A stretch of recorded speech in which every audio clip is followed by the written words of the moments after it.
You're listening to Two Chunks in a Hunk, a movie podcast where we give pumps and dumps.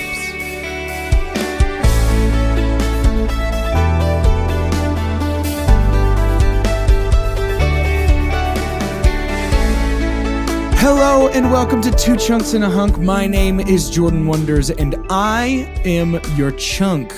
I'm Doge, and I'm not a hunk one usually hears in polite conversation. And I'm Carter. Don't you chunk on it, Hermione. Don't you chunk on it. Nice, very good. Doge, I can't help but notice you said you were the hunk. Yeah, I did. Tell us about that. I did say that, and the reason that I said that is because yesterday I cried at a video game. Spider-Man. Spider-Man, exactly. Yeah. Yep. Yeah. Okay. Yeah. Play it if you You're playing Monkey Balls. I was playing Monkey Balls. And Monkey Fight just got you. It just really got to you. So intense emotionally. It's pretty tough. The thing that I didn't realize, though, is that both of the monkeys had moms named Martha. So it's like this whole fight was about nothing. They sort of smack so much together in in the common. middle, and then they're like, why did you say that name? It sounds like... Yeah, the subtitles really help. Yeah, no, you got to have subtitles on for that game. When you play Monkey Balls. Oh, it is impossible. Exactly. Their last scene together. Subtitles. It makes it tough when you can't understand the fight other than the word Martha. If Superman backed out of the DCEU, which Harry Potter actor would you replace him with? Ooh. I guess we don't necessarily have to be serious. We can be serious. Well, not like I'm not trying to be. You want to be Sirius Black? No. You want Gary Oldman to be Superman? No. What about Gary Youngman? Gary Youngman. A young old Attorney at man. law. Gary Youngman. Daniel Radcliffe. Brilliant.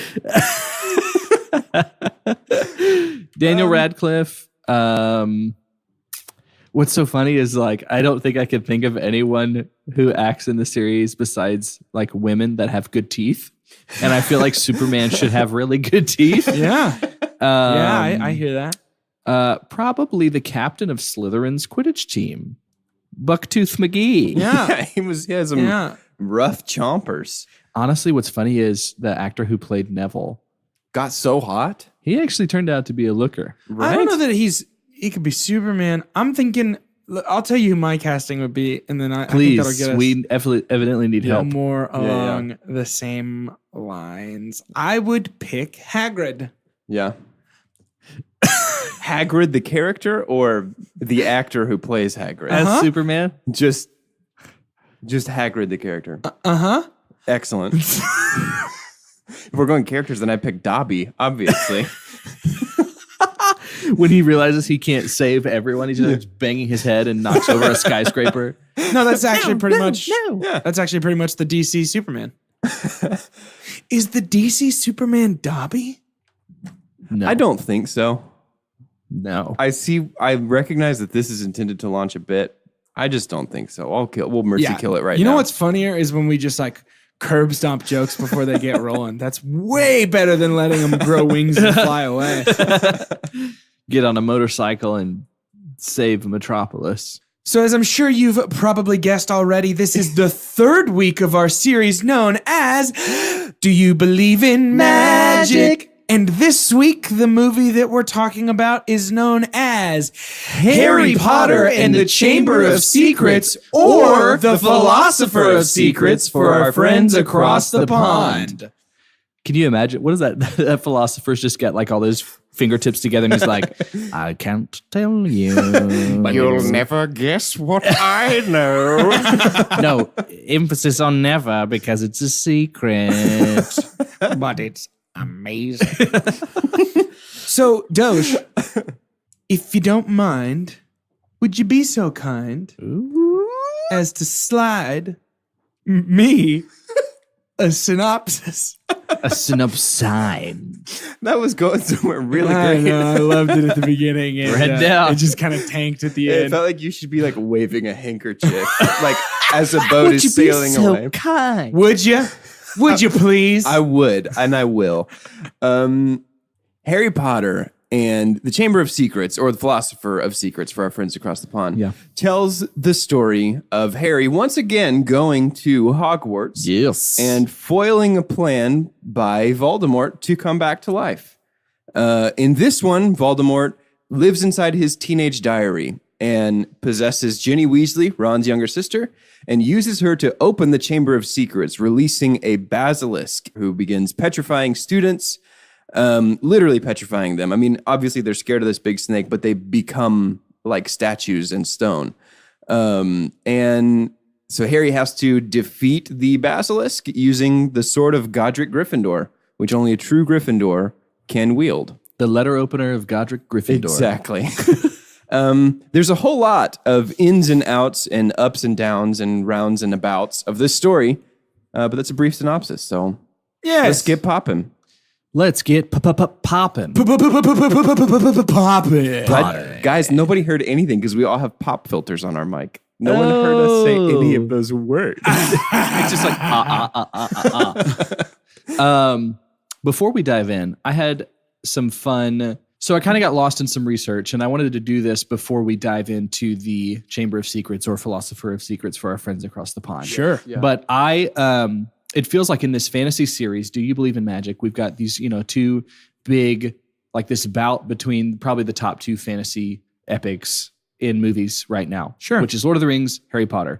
We can't help, though, but to bring up Star Wars. That has a lot to do with the influence of Star Wars in just about all of pop culture. Yeah. But I kind of started to think, I wonder what has made more money, science fiction or fantasy? Interesting. And so I went over to Box Office Mojo, looked at the top 100 worldwide grossing movies of all time, and kind of went through and tried to figure this out. Now, granted, I went and looked at the genre. So there's actually a way to look at the genre, which is basically what the studios put out as this genre. So I am only including those that say science fiction and then those that say fantasy separately. So what happened with that is this list will not have anything called like family adventures. Right. So a family adventure would have been, it probably would have been counted as science fiction, what would have been E.T., which Aliens you would think is a science fiction thing, but that's a family adventure, so I'm not going to count it. Also not going to count Alice in Wonderland, which made a ton of money with that series, probably more the fantasy side.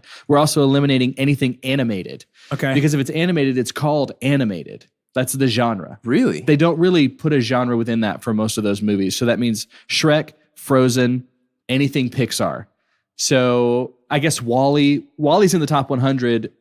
I guess it's not science fiction. It's a family adventure is what they call those. That's interesting. I didn't realize that. Yes. And then we have action adventure, which means the MCU and the DCEU are out. We can't do those because they're action adventures. The only reason I thought of that was like Guardians of the Galaxy is basically science fiction. Yeah. But then Thor could be considered fantasy. Anyways, those are completely out. We're finding out really all we're going to end up with is Star Wars. Thor actually kind of crosses genres because in Thor 1, it's fantasy. In Ragnarok, it's sci-fi. And in Thor the Dark World, it's a steaming pile of garbage. It's and so poop. it kind the of genre is poop. spans the poop all genre. the major categories. Poop genre also excluded. Yeah. Okay, good. Because they can't decide if it's from outer space or Rivendell. Yeah. Or a butt. And then also we have to take out, and can you guess why I excluded, I excluded it, I already explained that, but romance. What would have been a top romance series that would have probably been considered fantasy? Oh, Twilight, for yes. sure. Oh, So we don't count Twilight. And so Twilight's out. So we're just left with basically Harry Potter, Lord of the Rings, and some Star Wars stuff. So in the top 100, science fiction had 13 movies in the top 100 when we excluded these other things, and fantasy had 18. Whoa. So that's all 9. So it's 9 Harry Potters. It's 6 Lord of the Rings. The interesting thing about the science fiction side is so the number 3 highest grossing movie of all time is The Force Awakens, science fiction. Yeah. Yeah. And then we don't even see a fantasy movie until 10. And so 10 is Harry Potter. 10 is Deathly Hallows Part 2. So the highest of all Do You Believe in Magic grossing films was Part 2. But then we don't have all of the Star Wars movies. So there's only 6 that were Star Wars movies in the top 13. Okay. Because that's what's tough about this list too, is you can't do the factoring in inflation kind of thing. So one of the original series didn't make it into the top 100. One of the like New Hope, Yeah, Return the of the original Jedi. trilogy. Yeah. So, but they go back and forth, but something funny happens between, it kind of went back and forth in the box office between, because we got to think these things were semi-competing. Right. Harry Potter against Lord of the Rings, because we see they're kind of coming out, especially with the Lord of the Rings trilogy and then the first 3 Harry Potters, 2001, 2002, 2003. Just back and forth. So numbers 43, so 43 highest ranking is a Harry Potter. 44 is a Lord of the Rings. 45 is a Lord of the Rings. 47 is a Harry Potter. 48 is a Harry Potter. 49 is a Lord of the Rings. 51 is a Harry Potter. So like within 7 movies, they only made a difference of like $10 million. Wow. There was something that they found it and they were like, this is what people like, but exactly this amount of people. Yeah. No matter the year. Which is just crazy to me. That's but overall, super interesting. And that could lead us to the fact that with modern movie making, maybe it is leaning more towards fantasy right now. Yeah. In terms of the big moves within the last 2 decades. Yeah, but I think we're swinging back to sci-fi. That's what I was going to say. I think we are too. And so I think it'll have a lot of catching up. Which is interesting because I think Star Wars is the force, the kind of the engine driving us back towards sci-fi. But technically, if you want to get into the literary definition of sci-fi, Star Wars is not science fiction. Right. Star Wars is a fantasy story set in outer space. Yeah. Which we'll definitely talk about. There's definitely going to be a Star Wars series in the future. Sure. But yeah, I think that with things like Blade Runner last year and Upgrade this year, I think we're moving slowly back towards like sci-fi kind of reigning supreme again for a little while, which is cool. I'm a fan of both. Yeah. But and it's been great. And I think a lot of that is probably a testament to, we can see that there's 2 people on this team and 1 person on this team. It's like Star Wars has been like the consistent blockbuster. Yeah. And then you've had Harry Potter and Lord of the Rings. So it's kind of like, are we trying to find a new series? Like what's going to be the new science fiction thing? You can't really count the alien stuff because they don't make enough money to be up there. But there's been good sci-fi. It's just not making as much money. Well, and apparently Predator tanked this weekend. But like I think what happened with sci-fi is people got Michael Bay burnout. I think one of the biggest like reigning sci-fi franchises for a second was Transformers. Transformers is the other movies that are in that, included the 13. And I think eventually people were just like, okay, we're done. We can't have any more. It's the same thing over and over. Yeah. Which, I mean, speaking of the same thing over and over, it might be time to talk about Harry Potter and the Chamber of Secrets. Let's talk about this movie. So the very first thing that we get is the Dursley home again. We're back there, but fortunately, we're not spending as much time as we did before. Yeah. So it's kind of what we knew / expected. They gave us a lot of front matter before. It's not going to be that anymore. So I want to talk about this real quick. My wife brought this excellent point up. Why don't the Dursleys absolutely want Harry to go to school? They hate him. Yeah, I don't know. Why don't they for sure, like, why aren't they counting down the days until return to Hogwarts? And I think it's because in the movies, and I feel that they're not in the books a fully developed character. In the movies, they're definitely not fully rounded characters. They exist only as a force of opposition against our protagonists. Well, in the books, don't they use him a little bit for like slave labor? Like, don't they essentially like make him clean up and Cinderella type stuff? Yeah, that kind of thing. And I thought similar things in terms of why don't they just kick him out on the street? Yeah. But then I remember there is kind of a fear. They're afraid of magic. Definitely. And so they don't want to hurt him. But yeah, that still brings up why the heck don't they just... It just feels like the best way to not be... Why aren't they Can't wait for you. Well, just live at Hogwarts. Yeah. Harry, is there summer classes you can take? Please don't come back. Yeah, stay with Hagrid, take care of the grounds. If you like the Weasleys so much, why don't you live with him for the summer? Yep. But anyway, do we need to really talk about the opening other than introducing Dobby? I don't feel like anything... Let's intro Dobby and talk about the flying car. Yeah, let's talk about the flying car. So Dobby comes and... Hey, Dobbs. Hey, Dobbs. I'm interested to see when we get to the original Lord of the Rings trilogy, how Dobby compares to Smeagol. I wrote that down too, because Dobby's not bad. No. He did not age well, but when looked at contextually, I think, of like what the time was, he looked pretty good. He looked good. And I was actually, the CGI seems like it was turned down significantly in this movie. For a lot of things. And then the quality was turned up. Yes, I agree. Because we get that with the Basilisk later, which I was really happy with. Yep. But yeah, I thought of that too. And because we don't see Smeagol in Fellowship, do we? Yeah, you don't see him until Two Towers. I think that's right. Yeah. So 2002, I think we had these in the same year. Yeah. And so clearly culture preferred Smeagol because this argument doesn't come up a lot. Like this hasn't been a conversation I've had before. There's no fight there, I don't think. Right. Do y'all know who played Dobby? No. Toby, what's his name? Right? McGuire? No. Keith. Harry man, come on. Hogwarts year 2, everybody been shot. Toby Jones is the really mousy little British actor that was in most recently. Have you seen Jurassic World? No. You've seen him in Captain America: The First Avenger. Oh yeah, he's the guy computer who gets guy, digitized into the computer. Red Skull's guy, Red Skull's side dude. Yep. Wait, not Toby Jones. What's his name in that? Arnim Zola. Yeah, Zola. Yeah. Yeah. Interesting. He's Dobby. I had no idea. And he comes either. back as Dobby later in Deathly Hallows when Dobby comes back. That's not the only time Dobby comes back, is it? I think that it is. I'm suddenly very unsure of that Weird. fact. I don't think remember it is either. Yeah. But flying car. Anyways. Yeah. Oh wait. So what would be funny though, because we've talked about it before, how we're starting to look at these movies in a different lens because we are comparing them so much to Lord of the Rings. Yeah. What if we had a similar death? How awesome would this be? But we have Uncle Dursley falling out of this window on his back. There's another epic fall that we have that ends one of the antagonists in the series of Saruman. Yeah. What if he just got piked on the same exact thing? On those bushes. Just like what would that have? I would have just been standing up cheering. Or he Wouldn't falls that out have of the been window hilarious? as they're flying away in the car and says, "Fly your food." Yes.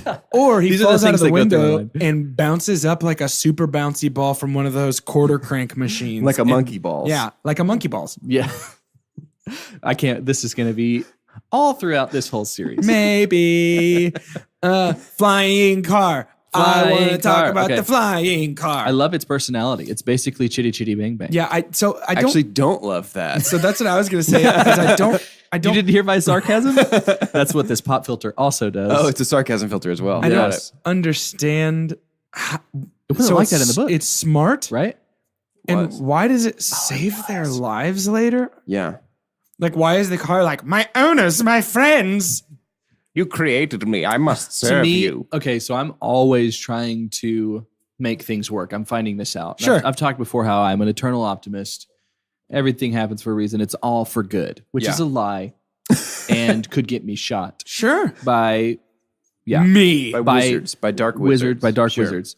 So just absolutely everything about Harry Potter. And it's not quite the magooing that I super dumped on from The Hobbit. Sure. But there is just so much fate. This whole thing is saturated with fate. So are we to say, like, even the rocks will cry out? Like, even the inanimate objects want ultimate evil to be destroyed. So that everything is bent towards helping Harry Potter. Like, Which is that what that's for? I think that's fine, and that works in a fictional universe if you set that up, and if you say that's part of the rules of this world. But right now, It's just a car that saved somebody. we're falling into the cardinal sin of storytelling, which is coincidence can get your characters into trouble, but not out of it. Yeah. In Star Wars, we can accidentally fall into a trash compactor, but then we have to work to get out of the trash compactor. We can't just go, "Oh, we're lucky that this one doesn't work. Anyway, let's just keep moving," because then we're wasting our time. Yeah, I guess alternatives could have been, because you're right, this was in the book.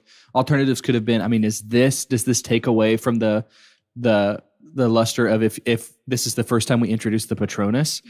Like, what if the Patronus's first introduction was to scare the spiders and it's off? just a little poot. It's like not really the Right? full I don't deal. know. It's I don't just know a what little, that would be. in the And name. you know, Yeah.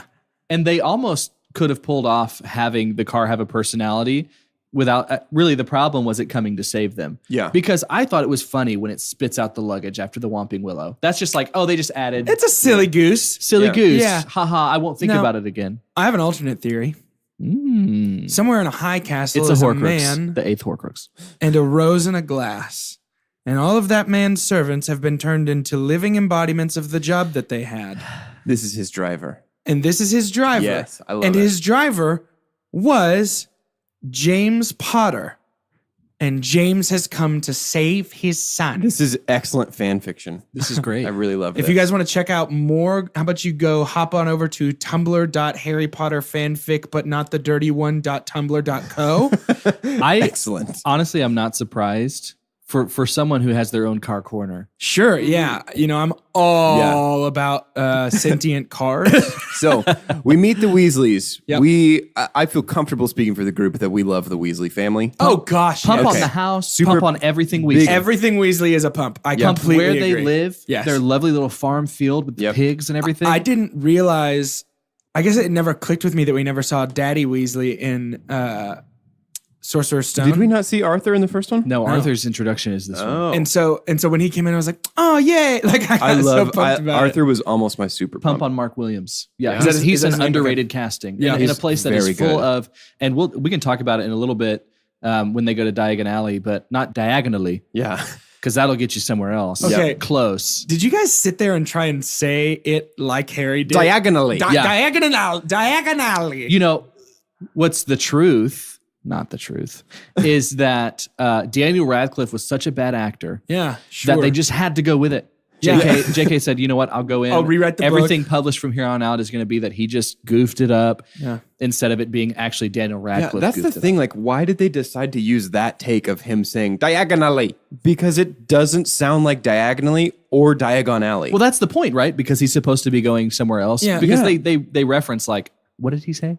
I also want to dump on like the fact that he mispronounces a place that he's familiar with yeah. because of pressure. Like I've never been like, where do you live, son? Delas. Delas. Like I've never, We'll have to go Texas. back and edit that one. I've never, Bleep that out. Beep. I've never once mispronounced the name of a place I know. And it could just be that it was like, what a fun opportunity to show you how, Silly It's- magic it's- can be. well, yeah, and Yeah. that magic takes tactic. Like you have Sure, to but- practice it. That's But why you maybe go to make school. maybe make Ginny do that, or somebody who's younger and maybe hasn't gone there as much, or whatever. Isn't it? There's two great coincidences that this Floo powder scene bring up. Isn't it a fantastic coincidence that he says diagonally but ends up like one street over from Diagon Alley? Yeah. Two, isn't it a fantastic coincidence that he never saw anybody in the first movie travel by Floo powder because he would think they were a demon apparating from hell? Yeah. Right. That's kind of like I mentioned in the first one. She's world building as she goes along, so Yeah, it's like, sure. man, we're super lucky nobody did Floo powder in the last one. We're super lucky nobody's done a Patronus yet. That'd be confusing. Yeah. Yeah. We're super lucky as we get later. We're super lucky nobody's apparating here at the beginning. Right. Because And we it's hadn't- tough to do. It would be so, I mean, it would be too much if we Yeah. got every part of the world building in one book. No, it definitely would but be. I get But I what think it you're would saying. be more coherent. And, Yeah. and in defense of something, I agree with you. But in defense, what I would say is the structure of this series is kind of that we're learning as Harry does, and he's new to the world of magic. He's a young kid, and so as he learns about things, we learn about things. I think that's a sloppy excuse, but I can see where it's coming from. I think we're contrasting it with Frodo and with Bilbo. Like, Sure. we know, like, they don't just, when we get to the elves, decide that elves exist and decide that they have their own language. You know what I mean? Like, that's a part of the DNA of part this of from their the history, beginning. yeah. Right. You know, and it makes it feel more fully realized. No, But I agree. anyway, that's a really nitpicky dump. Super pump on the Weasley home, though. Yeah. They Super. the- Wait, super pump? Whoa. Is that No, your no, super sorry, pump? sorry. Be I, careful say, with I your find out how much I say phrasing. super so I know. much. So we're in Diagon. We're in Diagon Alley. We're in the bookstore, right? Yeah. With Lucius? Books McGee. what's that dude's name? You talking about Malfoy? Gilderoy Lockhart? We're in the bookstore with Gilderoy Lockhart. Let's talk about it. Yeah. Kenneth, I love him. love Kenneth Branagh Yeah. so It's much. phenomenal. Yeah. And he's one of those that I was like, I wish you had had a bigger role in the series. I wish you could have stuck around for I longer. actually, I love him as Gilderoy Lockhart. I think his talents are actually wasted in a one-shot character. You know what I mean? but right. Yeah. Yeah. They kind of give him, yeah, I guess you're right. Because I wonder what he could have done. Do we want to try and place him in another? The only person I can think of, and I would never replace this actor either, so it's I know what you're Lupin. Oh, Lupin. Oh, who are you going to say? I was going to say he could have done evil, and I wouldn't have replaced Isaac either. The guy who played Jason Lucius Isaac. Malfoy. Oh, yeah. Yeah. Yeah. So- See, because that's my thing is, I just think that he is great, but also I think that what's his butt who plays Lupin is great. So that's a tough toss up for me. Yeah. Mhm. I just think, don't get me wrong, Gilderoy Lockhart is a fun character. Yeah. Right. And is so, can we say douchey on the show? Oh, yeah. yes. He's So douchey and just yeah, hilarious. he's the worst. Yeah. But and Kenny, my boy K-Dog. Kenny Brands. K-Bones knocked it out of the park. He does that for everything. He's so great. That's true. One of my favorite scenes was when he's like, he gets all my whole collection. Like he just gives him all of those books. Free of charge. And he goes, we'll sign them for you later. Yes. What was sign them for you later was my accidental accent just then. I think his character somehow through I was going to just repeat saying like characterization, but he's also a part of world building to let you know that there's also like seedy wizards. Like there's people that are and like trying to just get by with wizard like real celebrity. goofy celebrities. So I thought that was cool. I love how much Mrs. Weasley loves him. Yes. What does Ron say? He says, Mom fancies him, and she goes, "Stop!" Yeah, it was all so good, so good. But yeah, we leave that bookstore and have that weird encounter with Lucius Malfoy where he threatens a child. Not the only time in this movie that he almost murders a kid. Yeah, hey, we'll get there. I mean, he's up there in like some of the worst character, like super bads. Yeah, like, I mean he's bad boys with Voldemort. He bad definitely dude. is. I think that, can we talk real quick about the end now that we're talking about Lucius a little bit? We're jumping around. So Lucius in the hallway when Harry frees Dobby with the sock. Hallway right outside Dumbledore's office almost uses the killing curse on Harry. He's like, "Avat," and then and my thing is like, Dobby. at that point, if you're Harry, aren't you going, oh, hey, I think I figured out who one of the worst people, hey, Dumbledore? Hey, Dumbledore, Draco's dad tried to kill me right outside your door. And maybe he doesn't know that curse yet. I don't remember if he knows that curse yet. I don't think we've been introduced to the 3 like forbidden curses yet. I No, don't I think don't so think we either. have. But at that point, I feel like then they'd go, and this one is a Vada. And he go, I feel like like Lucius. Isn't he like, oh, isn't that what Draco's dad was about to say to me? Can we arrest him, Dumbledore, please? can you do something about that? Yeah. So Right. just ridiculous that it's like, you freed my slave elf? Murder. Yeah. Like, oh, Lucius is gosh. not terribly great at hiding his connections to No, the Dark no, Lord. not at all. No, but his son's just like that. Yeah. So it's like father, like son. But Jason Isaacs is He's very good. one of the better cast. Jason Isaacs, is that who that is? Yep. Is that not the guy from Lawless? Am I thinking of the wrong person? Maybe. Maybe I'm thinking of the wrong Jason person. Isaacs has a very significant place in my history. The only time I ever got my mouth washed out with soap is when I was 12 years old watching The Patriot. He played the general that kind of kills all of Mel Gibson's boys. Yeah. And I called him a B word. Not that rhymes with witch, but like another B word that rhymes with plastered. You know, I was just like, you plastered. And my mom was like, what did you say? I was weeping. Like From the movie? peak or- of empathy. yeah. Yes, because he just killed his youngest. And soap in my mouth. Got my mouth washed out with soap because of Lucius Malfoy. Dang. He really is the That's worst. messed up. He's the worst. I He can't believe he did basically that to you, killing Carl. cursed you, dude. Another thing from this scene in the in the bookstore, my wife had me cracking up. Chelsea was like, so you know how he has the snake, like The cane thing? the cane Yeah. thing with Yeah. the snake. So when Yeah. he's like, to look at the scar, he uses that snake to Oh my pull the hair back. gosh. My mom was like, I totally thought that was Tiny Hands, like from SNL, Kristen Wiig's character that has like the tiny hands, and he's just got this little hand that's like pushing aside. He's like, yes, this is it. I died. You said your mom said that? Dude, is your wife your mom? Ew, did I say that? I'll edit that out. No, don't edit it. Carter's wife is his my mom. mom? Carter's Guys, wife is that's his not mom. the first time I've called my wife mom on the phone before. Okay, let's talk about this. Which one is worse? Calling your wife your mom or calling your first grade teacher your mom? Wife, for Why's your sure. mom, dude. I don't know, dude. You remember how hard you got roasted in first grade? And you're like, Mom, can I go to the I mean, But did you ever have to get in bed at night with that person? So Harry and Ron miss the Hogwarts Yep. Express this year. Yeah, that's probably the next due thing, right? to Dobby's tomfoolery. Thankfully, Flying Chitty Chitty Bang Bang car is there once more to save the day and take them all the way to Hogwarts, which begs the question for me, why don't the Weasleys why aren't they carpooling? Why don't they just drop their kids off at school every year? I think it's probably because it's the same reason every mom, like when they have a high school senior, is like the most important thing you can do is have the college experience. It's like You gotta have I the get that, experience. yeah. you've got to have the Hogwarts It's experience. like taking of the bus in first grade yeah, kind of a thing. you've got to buy treats from the trolley and ride the train. That And makes sense. Okay, yeah. I can get on board with that. I can get on board with that for Plus, sure. I would kind of rather ride a train than a flying car. Yeah, it depends on the car. So they crash into the Whomping Willow. Yeah. And the Whomping Willow's like, Nathan, and then smash. Yeah, exactly. And then the boys go to school. Yes. So we're here at school now. We're here at school. I'll go ahead, especially with the car scene. I'm going to pump. So something's happening.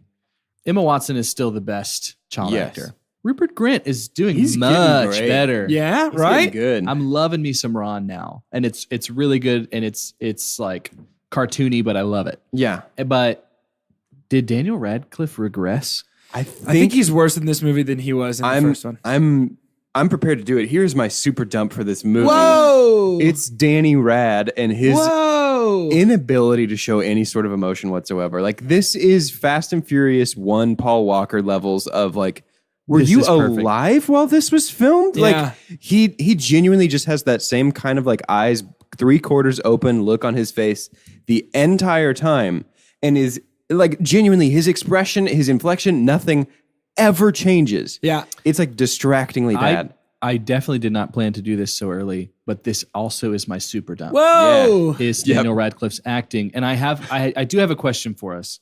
So, because what happened is, I think overall, and I know whenever I refer to the culture, it's just like Harry Potter fans, like anybody who loves this series. So the Harry Potter culture, nobody, like, and even myself, I mean, I'm recognizing that he's a bad actor, but nobody just like completely super dumps on Daniel Radcliffe being Harry Potter. Like, I think it would have been weird if someone else was Harry Potter. But so something happened, and what makes Harry Potter different from Frodo and maybe even Bilbo is how capable he becomes. Sure. Yeah. Like, he can actually be leading the fight at the end. Yeah. And so at some point, now we've already said too, he's the guy we're supposed to be able to relate to as the Frodo. Right. But did Daniel Radcliffe's acting, almost like a bittersweet kind of thing, did he make Harry Potter more relatable?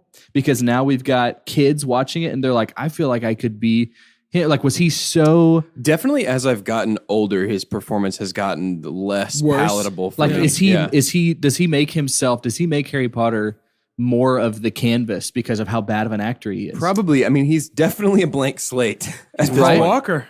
Yeah. Right, he's Paul Walker, but it's like... I would argue, and I haven't seen him in a while, if memory serves, though, he steps his game back up in Azkaban, if I remember correctly. As I remember, he never gets great, though. No, I don't think that's the purpose of Daniel Radcliffe. I don't think it's to be a great actor. What I'm saying is, like, because there's some really good young actors now. Sure. Like Timothy Chalamets of the world and things like that. I mean, But look at every kid in Stranger Things. Right. So if we had somebody that was that good of an actor that early, would it have been harder for especially kids watching the movie to, like, does Harry Potter become more of like we lay at your feet, like, unattainable greatness? No, I think that's is he like a I don't know. I think that's a misconception. I think that I think it's a bell curve. I think you get to a point where the acting is bad enough that it's distracting and not able to be painted on.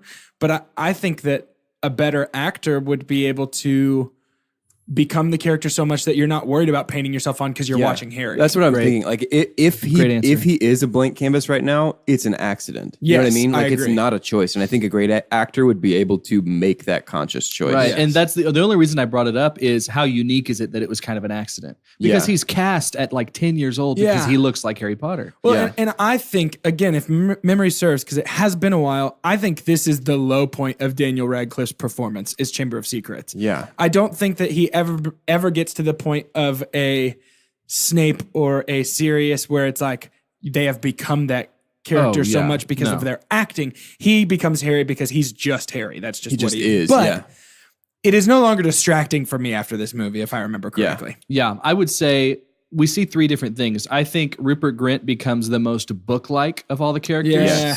I think Emma Watson kind of made it her own, but still one of the most beloved. And then Harry does this bell curve you talk about. Yeah. But anyways. But while they're at Hogwarts, the very first couple of weeks, things get spooky. Spooky. The Chamber of Secrets has been opened. Was that your McGonagall? Yeah, it was great, too. Opened. That was great. The chamber. Pinch my nose. The Chamber of Secrets has been opened. Yeah, that's pretty good. Thanks, guys. I forgot about the sack of potatoes on her shoulder when she's... They're after me secrets. They're after me lucky charms. They're after my charms. So Charm making. children are being petrified. The pacing gets wonky in The this portion pacing of the movie. is abysmal in this. Yeah. This is the longest Big Harry dump Potter on the movie and the pacing. second shortest book. Yeah, it's just, I mean, it is just one thing after another, and kids are getting petrified left and right, and then we're in herbology Not to classes. mention Willie Nelson's cat got petrified. Yeah, for Yeah. real. Like that was a heartbreaker. I want to talk. He totally is just Like, magic Willie there's just- Nelson. they dedicate 2 minutes to Filch just being like, "You are always on my mind." Dude, they Just the dedicate. petrified cat that he's turned into a guitar. You are Cat- it's always cat on gut strings. my mind. Nice. That was good. Guys. They spend a lot of time on a lot of things in this movie, and I'd like to talk about one of those things right now. Do it. Do it. Take me there. This freaking Quidditch game. Do you hate Quidditch? No, I really don't. But I hate when the movie's like, and we're moving and we're shaking and we're talking about stuff and 12 minutes of Quidditch. That one, And it's this one just wasn't like- as long, was it? It was equally, if not longer. No way. And, dude, so maybe. Are you counting like maybe the training and everything too? Maybe though? the full Quidditch match was not longer, but there's one scene in particular that I want to talk about. Oh, go. Spoiler, this is my super dump. Okay, take it. But my super dump embodies a lot of things about this scene. Do and it. it is the not joking, ow, that was my elbow if you heard that at home. Not joking, the 3-minute chase scene that was 3 minutes. between Draco and Harry. Wow. Man. Going after the snitch with 0 dialogue and nothing cool happening. Yeah. It's just a chase scene. And during the chase scene, my super dump arises. And that is, this might be the most poorly mixed sound of any movie I've ever seen. Yeah. I'm so glad y'all are on the podcast because that's one of the things that I don't. We're a good team. Yeah, we do well. We're a good Deathly Hallows. We the do three well. of us. This whole scene, I had my volume on my soundbar.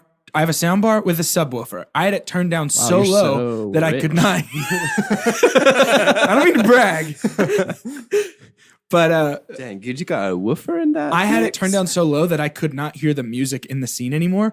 And yet, every time one of these jet planes of a broom flew by the screen, my floor was rattling. Really? Yes, it was just these are broomsticks, and it's just like Yeah. every time they fly by, and it does that, that like deep noise that movies like to do for everything now. That's just like where it's just like the bombs from what movie is it It's Star Wars Episode 2. Yeah. Yeah. In space. In the asteroids. Every time a broom flew by. Yeah, it's And I was pretty just like, crazy. what on earth is happening? So, what does the Quidditch scene accomplish for the narrative, though? Because obviously we put Nothing. a lot of time and money and effort into this. Nothing happens in Pointing out this. too, so other than- with the sound mixing things, I'm glad we talked about it early, but this series won 0 Oscars.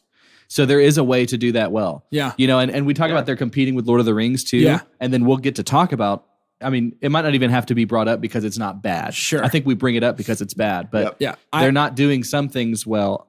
I turned enough. compression on my soundbar, and still I have never heard a louder discrepancy between the quiet noises of a movie and the soft noises of a movie. It was pretty or annoying. in the loud noise to the point where like I was just riding my volume control for the entirety of the Almost thing. as if it was a broom. Was it an immersive experience? It was an then? immersive experience. Quidditch was also a blank canvas. But my super dump, and this is a weird conglomeration, but I'm putting it in a pot and I'm stirring it up, and it is the 3-minute chase scene of the Seekers combined with just how bad the sound was in this movie. Yeah.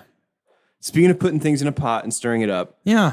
the Chamber of Secrets has been opened. Harry, Ron, and Hermione think that Draco is the heir of Slytherin, so they make some polyjuice potion. So many red herrings. So many Even red after herrings. we've seen some kind of manifestation of Voldemort, there's still Lucius, Draco, Snape. Who's the big bad? Yep. So So we kind of know. we got polyjuice potion. We go on this undercover mission into the Slytherin dorms. Which they did a good job of that. I like the polyjuice I transformation. love the polyjuice scene. I thought they did a really good The job transformation and the just the whole scene, but I laugh every time I watch this because if you are Crabbe and Goyle's parents, like the parents of the kids who played these kids in this movie, Yeah. are you not sitting in the theater going, it's my baby's time to shine? And then Daniel Radcliffe's emotionless voice comes out of your son. Are you not disappointed? I don't remember if he was either Crabbe or Goyle, but that actor did a better job with expressions than Daniel Radcliffe. He did a better job pretending to be Harry Potter, pretending to be somebody else. So did that else. mean he did not do a good job? Yeah. But honestly, though, huge pump on both of those kids. Yeah, they did a great job. They awesome. crushed it. And also, I always laugh at how dumb Draco is in this scene of just like, I told you that yesterday. Like, you already know that. Harry Potter. There's a point when he laughs at one of the parts and he's just like, did you catch that?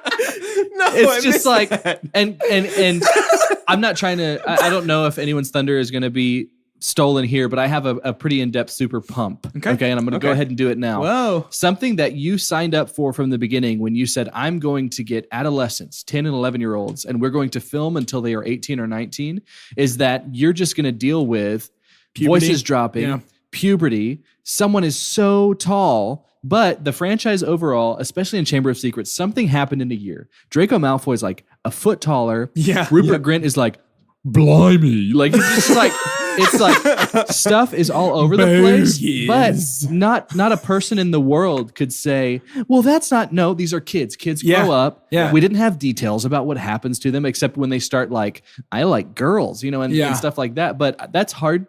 That's hard to deal with, but I don't ever really question it because these are kids. It's interesting. And they stuck around. Interesting fact that is tangentially related to that. At the end of the movie, when Harry lifts up his leg to show that he's missing a sock, did you guys read the IMDb trivia on that? No. They made him shave his leg. No for way. That because he had coarse black man leg hair instead of Amazing. fine blonde Right, child so leg those hair. are the things they can control. Fun fact, apparently Harry Potter and I have the same level of facial hair growth because he's got that nasty little mustache going on. Oh, right. And I also similarly am not a full grown. got that nasty Did you little know mustache going Daniel on. Radcliffe is 5'5"?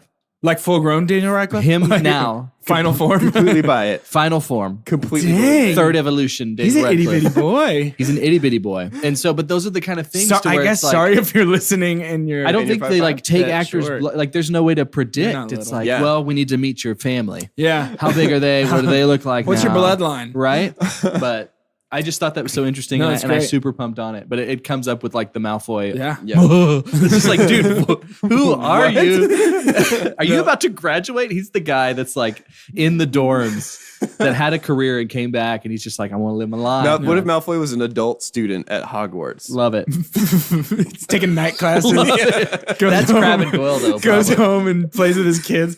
So after the Polyjuice Potion scene, we go back to. Hermione turns into a cat. So Let's just go. No, Yeah. we're gonna hang out there for a second. Is Ron a furry? Yeah, totally. Absolutely. Because we're going to find out some creepy things about scabbers in next episode. Is Ron a furry? I'm just gonna throw that out there and let that. Because she has a little bit of the girl's hair and it had cat hair on it too, right? That's Sure, why it yeah, happens in the yeah. Polyjuice. I'm just gonna let that sort of hang in the balance of what we're talking Interesting. And then about. we'll move on right yeah, let's from just that. jump Move past straight it. off that to another thing. Do you want to talk about Myrtle at all? I do want to talk about Myrtle. Do you know how Just- old? We were going to say the same Whoa, thing. go. You know how old I don't know. You know how old that? I'll give Let me it to guess. you, Doge. I want to guess. Can I guess? Yeah. She's the oldest actress to play a Hogwarts student, right? Yes. Yeah. How old? Oh yes. 31. Higher? Higher than 36. 38. 38? I believe it was 38. What did you have? I had to do the math. I thought it was 33, but I was wearing my contacts and not my glasses, so it very well could have been Still, an 8. holy moly. You know what? I think it's somewhere between, because today that person is 52. I think. Whoa. Right? Isn't that crazy? So And here's- so 16 years ago, 52, 36. 36. So here's the thing with Moaning Myrtle. Let me finish the statement. I hate her, which is why I love her so much. Yeah. Same. Because of the fact that she is supposed to be obnoxious and annoying and whiny and just the worst. Yeah. That is why I love her, because she nails it. Yeah. Because like every time she opens her mouth, Pump. I'm just like, ugh, get out of my face. You're Yeah. so terrible. Yes. And that is also what Harry and Ron and Hermione Yeah. are feeling. She really makes Dan Radcliffe look horrible, though. Like when they're in a scene together, because Yeah. she's crushing it, and then Yeah. he's just making his dumb Dan Radcliffe face. Yeah. yeah. He is like 12 in this movie. Hey, I pretty don't bad. care. He's old now. He can fight me if he wants. That's He's fair, making a yeah. Oh, dumb you're Dan gonna win Radcliffe that face. fight, dude. If you can even 5'5", find dude. I him. was about to say, I'll just Amidst the Just tall, give him a nudge. hold his forehead back. but then he's like, "No, let's take it to the tall grass," and you're like, "I can't find him." And you just like the Raptors. Have a girl. But it was almost my super pump that for the casting, because they've continued to, because a lot of the times what you'll see with a successful series is they're bringing in people just because it's a bigger name, and they're just going to play this character to be a part of this and piggyback off of it. They'll sell tickets, but we've already mentioned 4 actors that they've added that we love that we hadn't seen nobody. yet. Can we jump ahead real quick? Please. I don't know if we have any other reason to talk about it other than I want to stop there for a few seconds. Yeah. And it is the Defense Against the Dark Arts showdown on the table. Oh, when Harry, Yeah, so it's my super pump lies here. Okay. And I'd like to dig it up. And it is Snape versus Lockhart. Yeah. You like that a lot? So much fun. It was fun. You get to see who I would say are almost the polar opposites. Gilderoy Lockhart, this golden boy who is actually like terrible underneath, dishonest, and a bad wizard. And then you see the mean, scary guy who's actually like such a good person and this incredible wizard. And it's like these two opposing opposite forces fighting for nothing, but ultimately kind of fighting for the affections of these students. And Snape gets to expose Lockhart and earn some bonus points and show off what he does. But specifically, I want to talk about Alan Rickman in this scene. Yes. And it is the one to the face, drop it down, spin, cloak move, hair flip move that he does to walk back. In that moment, that is for me when I first start to go, Snape is the man. Yeah. There's particularly about Alan Rickman's performance, there's that moment whenever he like kind of bows up to Lockhart and he's like, should we not teach them first how to defend against spells for the benefit of the students? And then he gives that quick little like half smile and it's like, that is amazing. Like it's a beautiful piece of acting. My super pump is the entirety of that long table duel scene, like both sets of duels. But if I had to zone it in specifically, it's Alan Rickman in that scene. Flawless.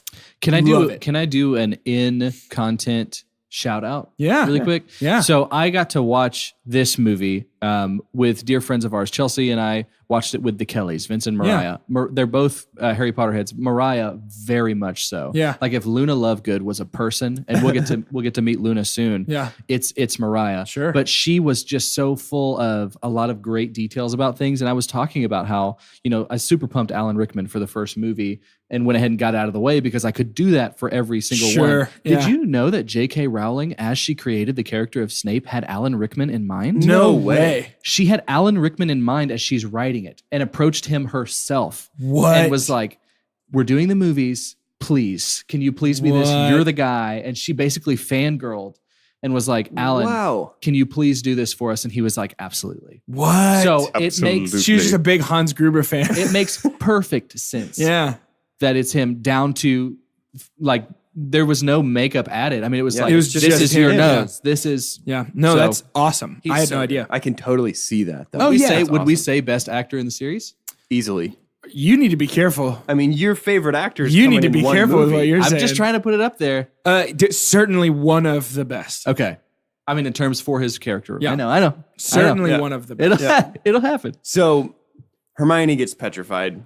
And that was tough to watch every time it is. Did you know that for the petrified students, they used life-sized models? I wanted... Really? That's not an effect. That's like a life-size, like wax They model. look great. It looks really good. So Yeah. that was cool. Where do you know where they keep those now? Is that like at a Tussauds or something? I have no idea. That would be cool to interesting. know. Yeah. We should buy one for the show. Rupert Grint has it in his house. But it's the cat one. Yes, the cat one. So Hermione gets petrified, which sucks because she's the best actor out of the three of them. Right? We lost Hermione, but Hermione still kicked butt without even having to be there. So we'll get to that. That's kind of where I want to land, is that Ron and Harry kind of can't do anything themselves. Yeah, they sort of bumble through the last act of this movie. They Magoo their way into a final confrontation with the basilisk. Oh, before we get there real quick, sorry, can we talk about Hagrid's hut and the spiders just real briefly? Oh, yeah. I almost super pumped on Dumbledore knowing that Harry and Ron are in the room and sort of giving them the key. But the thing that kept it from being my super pump is the fact that in that scene, somebody in that room had to have gone, you guys are talking to somebody else that's hiding in this room, right? Yeah. Like, you're being Especially very specific Hagrid's. with your word. Yeah. Follow the spiders. Hagrid's like, if I had to have any last words, it would be if somebody were in here, and I'm not saying that there are, but if somebody, okay, somebody's in here. But then We go to the spiders. Good Lord, I hate I thought this that was going to be your super entire dump. scene. It almost was, except the fact is, it's not a bad scene. Yeah. I just hate it because I hate spiders Me so too. much. Me too. Creepier spider. Shelob? Shelob all day. times. Bro, I could hardly watch that. And I love Lord of the Rings. I was Yeah. like, I don't know if I can watch this. Aragog is deeply frightening, but Yeah. also deeply Muppet. Yeah. Yeah. Which Did you know that's Grandmeister Pycelle from No way. Game of Thrones? He was also one of the general that gets choked out in Star Wars. So he's another one of these random Just guys all we over don't the think place. of that's in all these epic British series. character actor. Yep. Exactly. But Aragog is I hate it. Something about the fact that it speaks makes it less frightening to me. Right. Close up of the eyes did not help Didn't me. love that. I didn't love how hairy it was, but Shelob is a monster. Shelob's awful. I hate. So- We'll get there, but yeah. Allow me to give are we done with the spiders? Because I would like to give a transitional super pump. Oh, Do it. The reason I brought up the spiders In a little The bit. car saves them again. Yeah. It's Yeah. ridiculous, No and it's a thanks. dump from me. Bang, bang, chitty, chitty, bang, bang. Yeah. We love you. Does hit us. So my transitional super pump is this. The creature design in this movie is phenomenal. Yeah. Fox. So the basilisk, Fox the Phoenix. Did you know that Fox the Phoenix is an animatronic? And Yes. the actor who plays Dumbledore thought it was a real bird when he was Really? on set with That's it. cool. He was like, "What kind of bird is this? This is amazing." And they're like, "It's a robot." That's awesome. cool. And the design for Aragog, like everything is so great in this, and I love the way that we blend practical effects and CG. Yeah. So the basilisk really, really holds up because all of the close-up money shots of it, it's a big puppet, Yeah. and it Yeah. looks incredible. Yeah, and it was deeply disturbing to me when it's following Eyes. through the tunnels. Oh, Oh, okay. yeah. Yeah. So they did a great job of that. I Certainly. hate that, So but I love it. So Tom Riddle, I am Lord Voldemort. Essentially, this is Voldemort's plan to come back to life. The basilisk again. Love the idea of Tom Riddle. Super on board with the concept of Horcruxes. Love that we're introduced to one before we really know anything more. Right. Think that's great. Tom Marvolo Riddle rearranging into I am Lord Voldemort is goofy. Can we agree with that? We might have a funny bit at the end if we want to use that and come up with our own. Okay. Like of what if he did all of that and it became this, but you have to Okay. use every letter.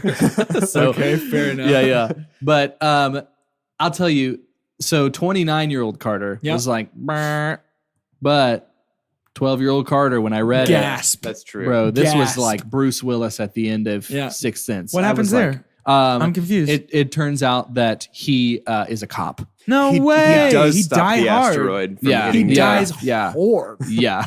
Can I go back? And I used it as my intro.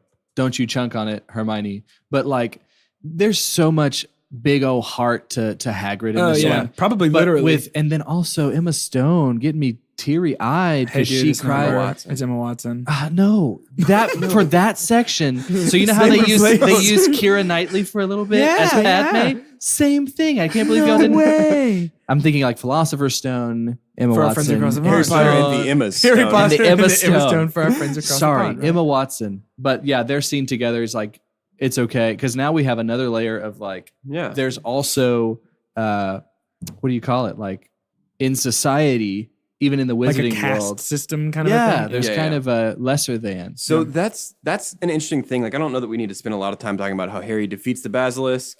He Except pulls the sword out of the has he hat. never seen a sword before? I don't know. I mean, it's Daniel would Radcliffe, so there's a great think chance that so. he's just The way never that he interacted with swings things. this sword is just like The letter like he, opener. He I'm not basically going is to just call like, it anything but a letter opener. Like it Was makes no Godric sense. a house elf? Like, why is this so tiny? That's a great question. And also, so Fox comes in and wink, cries his tear out to save Harry, all this stuff. We find out it was Ginny, by the way, Yeah. doing all the stuff, but she was possessed, so no big deal. She won't get in trouble. Right. But I just wanted to say that Callie and I were cracking up thinking about Fox landing and then just being like, Yeah. just crying. Like the worst bird noise of all time. Oh, Or- my gosh. Carter's bird noise. Or Carter's. Exactly. And I know we're all over the place right now, but having Fox come save the day, so having a bird-like creature come save the day feels so Hobbit and Lord of the Rings with the eagles. I wish there was a way, because J.K. Rowling, I looked this up. She doesn't really credit it to anything except for a culmination of everything, of like what her influences are. Yeah. But and we talked about the Dobby Smeagol thing before too, but there's literally a line where Dobby says, Dobby is free. Yeah. And I'm like, did you? And I'm not gonna hound her for that because she's done it in a creative, different way. But is that Smeagol is free? Like, is that are you using? Yeah.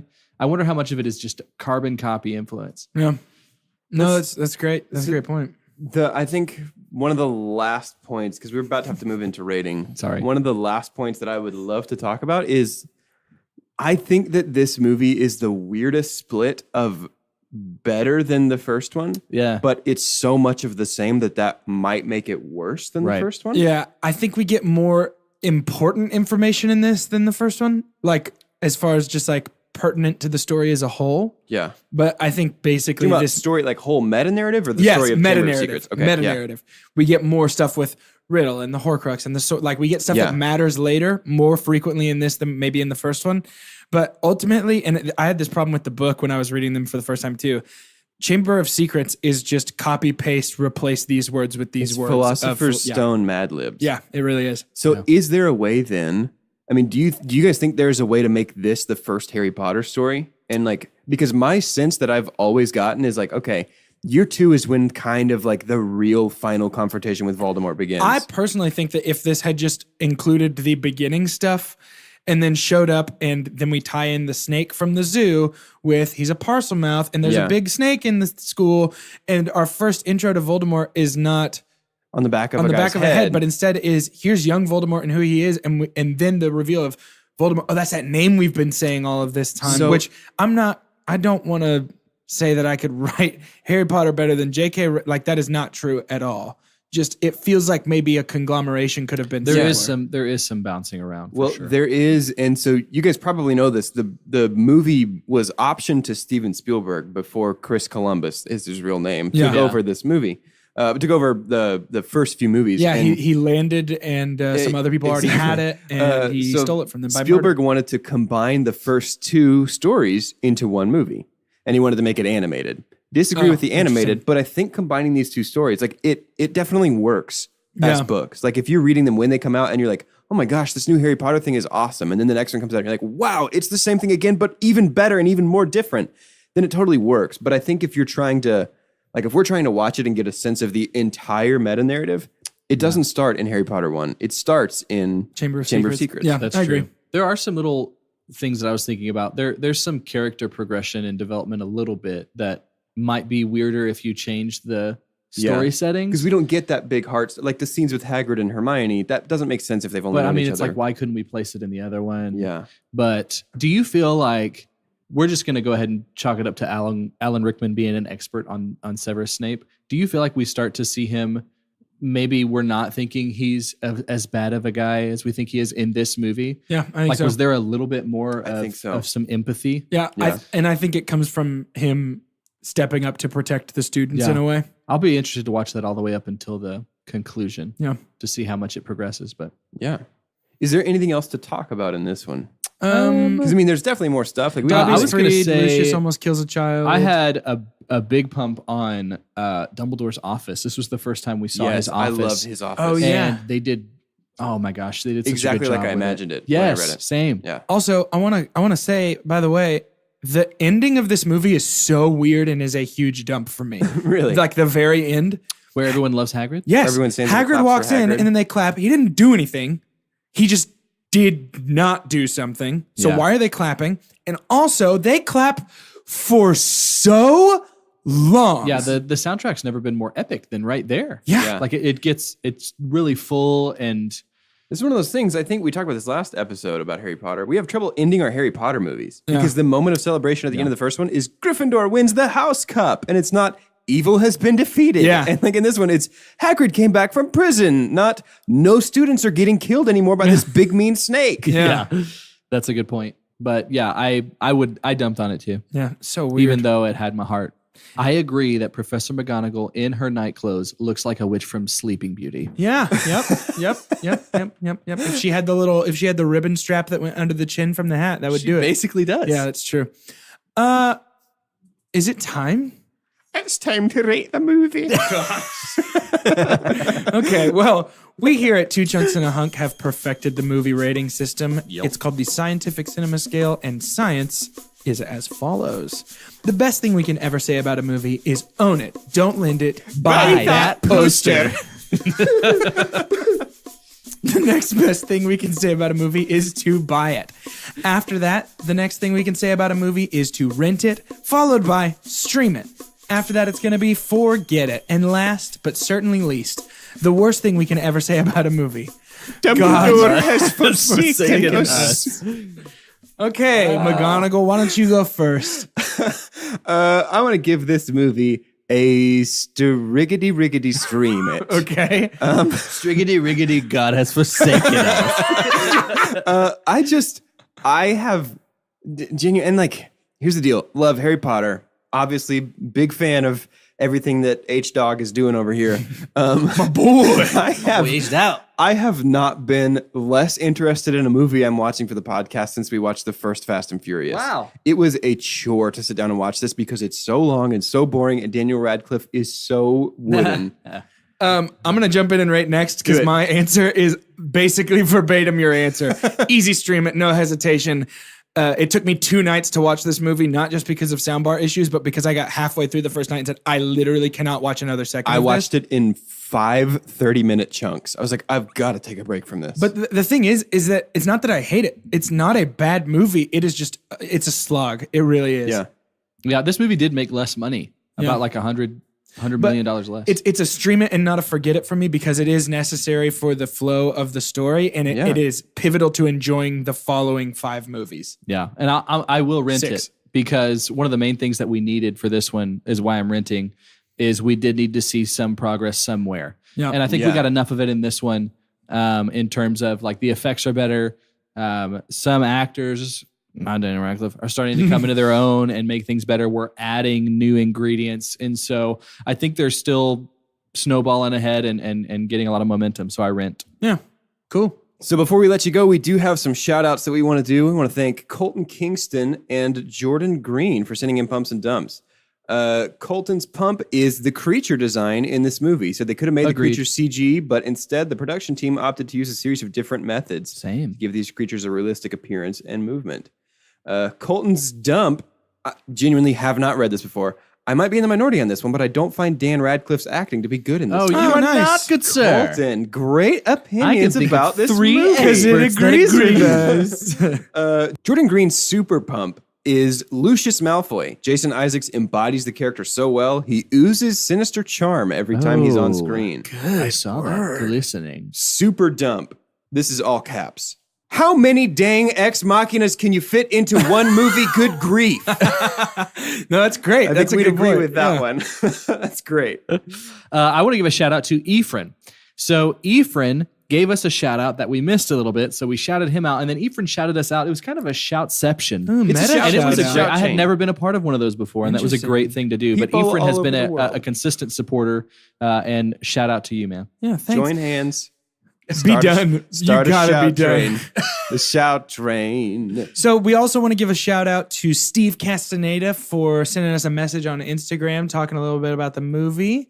Thank you so much, Steve. We love you. You'll always, always, always be the dirty dog. Dirtiest of dogs. And also, we want to give a big ol' shout out to David Blees. Can't figure out why that name sounds familiar. It's that dude who's like, he's obsessed with us. Oh, man. yeah. Why are you so The obsessed? one I said I will never record with. But thank you so much, David, for shouting us out on Instagram. We love you. I miss you. Please come back. Please come back. As always, or as well consistently, shout out to Waxspace. Oh, yes. We're using their recording studio again. It's really starting to feel like home. Yeah. Not just because it looks like a tiny home. And not just because we all have our pants off. Yes, but because it is just homey. Yeah, it's a it really is. good space. We thank you guys for this. If you ever needed to use a community workspace, you are welcome to come and see what they have to offer. Yeah. If you want a shout out on the show, you can interact with us on social media. We're everywhere. We're on Facebook, Twitter, Instagram. Our Twitter has been popping this week because Carter Willis is behind the wheel. Took it over. And it's great. So give us a follow over there. But interact with us anywhere on there and we'll shout you out. We'll say your name here. Interact with us kind of in any way at all. Exactly. Actually, would pretty much do it for a shout out, which is why there's 30 of them this week. Yeah. As always, the number one thing that you can do to help our show is to rate and review us on iTunes, Google, Spotify, Mail, wherever you get your podcasts. That is the best thing you can do to help us grow and to spread the word about what? Carter, what? You know what? Actually, guys, I'm so sorry. I'm glad you can't see me right now. I am flushed trembling. like an angry or in love Weasley right now. He's shaking with rage. My neck is red. Smoke is out of your ears. Actually, one of the best things you can do is subscribe. Like, why are you not? Hey, part of me wishes that when the basilisk comes, if you have not subscribed, your eyes are open. Oh, Carter. No. That's too much. No, Carter. I am so. It's so easy. All you have to do is go in there and click this button instead of that button, and now you've downloaded everything, and it makes your good friends who give you free content look better. Why are you not subscribing? That's a great good point. But I hope the at violence. 9 3/4, I hope your Carter. owl falls on its nose Carter, because no. the wall has closed you out. Carter, you've gone too far. Just subscribe. Carter, you've gone too far. I'm sorry, guys. but subscribe. But subscribe for real. Yeah, please. So anyway, I think that's going to do it for us this week here at Two Chunks and a Hunk. How are we wrapping up this episode? I think the only thing that we can do to end this episode is to give our best fox squawks. So, Carter, I can guess what yours is going to sound like, so why don't you kick it off? Yes. Meow!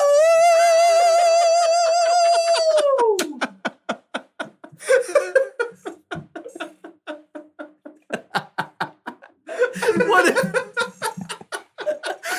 you look and Fox has this huge hair and like this leather on? Harry!